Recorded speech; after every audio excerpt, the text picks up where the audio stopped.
You're about to receive the ball. 3 defenders closing in, crowds screaming, your heart's pounding so hard you can feel it in your throat. And in that exact moment, your brain goes blank. You panic, you rush, you lose it. Sound familiar? Here's what nobody tells you. The best players in the world feel that same pressure. The difference? They've trained their nervous system to treat chaos like silence. And today, I'm going to show you exactly how they do it. Because staying calm under pressure isn't a talent you're born with. It's a skill you can build. By the end of this video, you'll have a complete system to control your mind, sharpen your decisions, and play your best football when it matters most. Let's get into it. The first thing you need to understand is something I call the pressure paradox. Here's the definition. The harder you try to stay calm, the more anxious you become. It sounds backwards, but it's true. Most players think composure means fighting against nerves, forcing themselves to relax, telling themselves not to mess up. But that internal battle is exactly what destroys your focus. Real composure? It's not the absence of pressure, it's the acceptance of it. Elite players don't eliminate nerves, they redirect them. They use that adrenaline as fuel instead of letting it burn them out. So how do you train this? Let me give you a drill that rewires your response to chaos. Set up a small square, about 10 by 10 meters. You're in the middle with a ball. Place 4 cones at each corner. Now here's the twist. Get 2 or 3 teammates to act as hunters. Their job? Press you non-stop, no mercy for 60 seconds straight. Your job?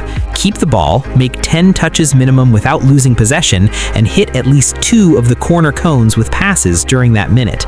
The key is this. Every time you feel the panic rising, every time your chest tightens and you want to just boot it away, pause for half a second, take 1 deep breath through your nose, then make your next move. This teaches your body that you can find clarity even when everything around you is collapsing. You're literally conditioning your nervous system to recognize pressure and respond with control instead of chaos. Do this 3 times, twice a week, and watch how much calmer you feel in real matches. Why does this work? Neuroscience shows us that when you're under stress, your brain shifts into survival mode. It's called the amygdala hijack. Your emotional brain takes over, and your rational brain, the part that makes smart decisions, gets shut down. But here's the breakthrough. Controlled breathing activates your parasympathetic nervous system, which tells your body, hey, we're not in danger. We can think clearly. That 1 breath becomes your reset button. It's not about being fearless. It's about teaching your brain that pressure is just information, not a threat. Remember this, pressure reveals preparation. If you've trained your mind to breathe through chaos, chaos becomes your advantage. Now let's talk about the second concept, something I call decision preloading. This is the secret weapon of players like Xavi, Modric, and Bernardo Silva. Here's the simple definition: making your decision before you receive the ball. Most amateur players wait until the ball is at their feet to figure out what to do next. By then, it's too late. The defender's already on you. You're rushed. You panic.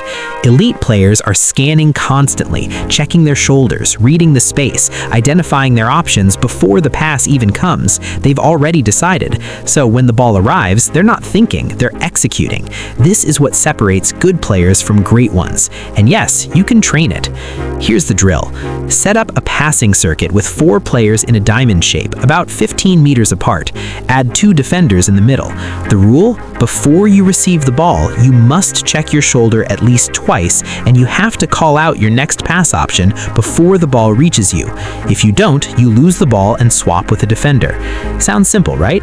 But when you add pressure, when defenders are closing fast and the tempo increases, this drill becomes a mental battlefield. You're forcing your brain to process information faster, to make decisions under pressure, to trust your instincts. Start slow, then increase the speed every few minutes. By the end of a 20-minute session, your scanning will become automatic. You'll start doing it in games without thinking. That's when the magic happens. The psychological explanation here is fascinating. Your brain has limited processing power.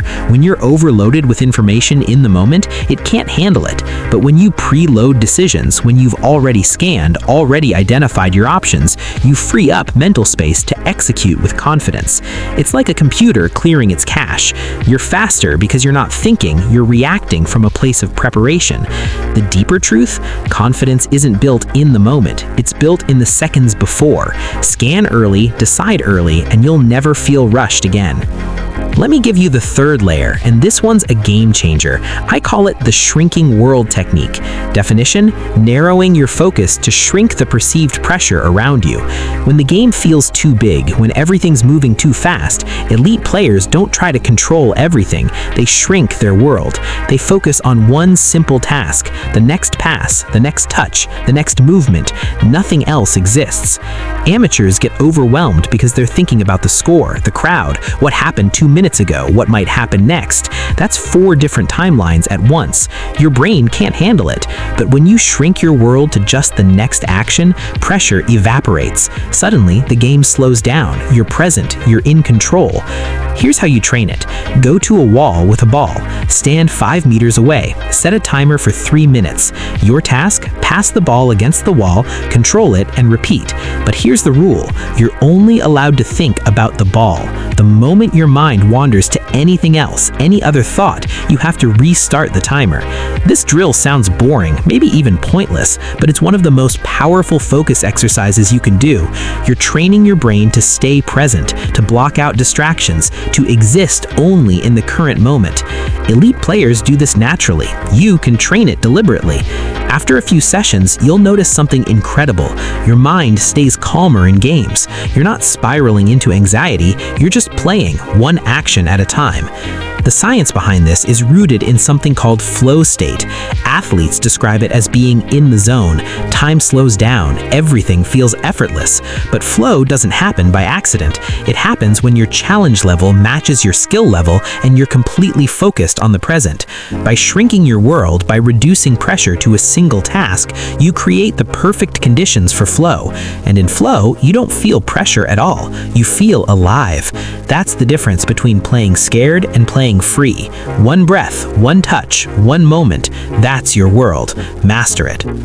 Now I want to give you something tactical, something you can use immediately in your next game. It's called the confidence touch. Definition: using your first touch to dictate the tempo and reclaim control. Your first touch is everything. It sets the rhythm. It tells defenders whether you're confident or nervous. A heavy touch? They pounce. A sharp, intentional touch into space? They hesitate. That hesitation is your window. Most players underestimate how much power they have in that first moment, but elite players weaponize it. They use their first touch to create separation, to shift momentum, to send a message: I'm in control here. The drill is deceptively simple. Find a wall, stand 10 meters away. Have someone pass you the ball from different angles and speeds, left, right, bouncing, driven, whatever. Your job: take one touch to control it into space, then play it back. But here's the key. Every touch has to be sharp, intentional, and confident. No lazy touches, no panic touches. Every single one has purpose. Do 50 reps. Your feet will burn, but your brain will learn something crucial. That first touch is your statement. It's where composure begins. When you train this with intensity, when you demand precision from yourself, it carries over in games. You start taking those confident touches under pressure because you've done it 1,000 times in training. The reason this works goes back to muscle memory and confidence feedback loops. When you execute a skill well repeatedly, your brain stores it as a reliable pattern. It's like building a library of "I've done this before and it worked." So when pressure hits in a real game, your brain pulls from that library. It says, "I've got this." That confidence isn't fake, it's earned, it's proof, and defenders feel it. They see that sharp first touch and they think twice. That split-second doubt is your advantage. Use it. Remember this line: your first touch is your first word in a conversation with the game. Make it count. Let me give you one final concept, and this one is where everything comes together. I call it the reset ritual. Definition: a physical action that instantly brings you back to center when pressure spikes. Think about it. Elite players all have these little habits. Cristiano Ronaldo does his stance before every free kick. Haaland takes a deep breath and stares at the goal. Messi touches the grass. These aren't superstitions, they're anchors. They're trained responses that tell the brain, we've been here before, we know what to do. You need your own reset ritual. Something simple, something you can do in 2 seconds that pulls you out of panic and back into presence. Here's how you build one. Pick a physical action. It could be tapping your thigh twice, adjusting your socks, taking a deep breath and looking at the sky, whatever feels natural. Now, every single training session, every time you feel pressure rising, you do that action before your next move. You're creating an association. Pressure to ritual to calm. Over time, your brain hardwires this. The ritual becomes a trigger. It tells your nervous system, we're good, we've got this.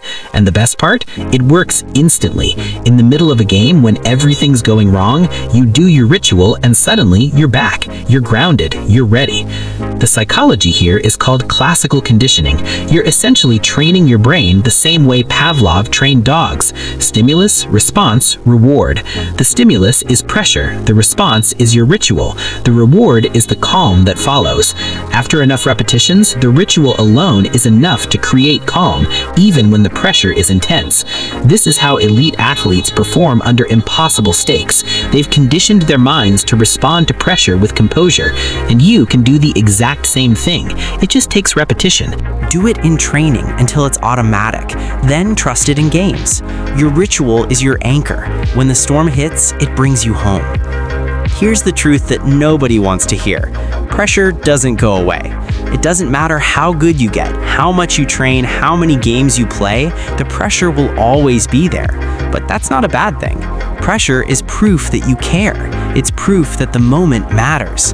The goal isn't to eliminate pressure. The goal is to change your relationship with it. Stop seeing it as the enemy.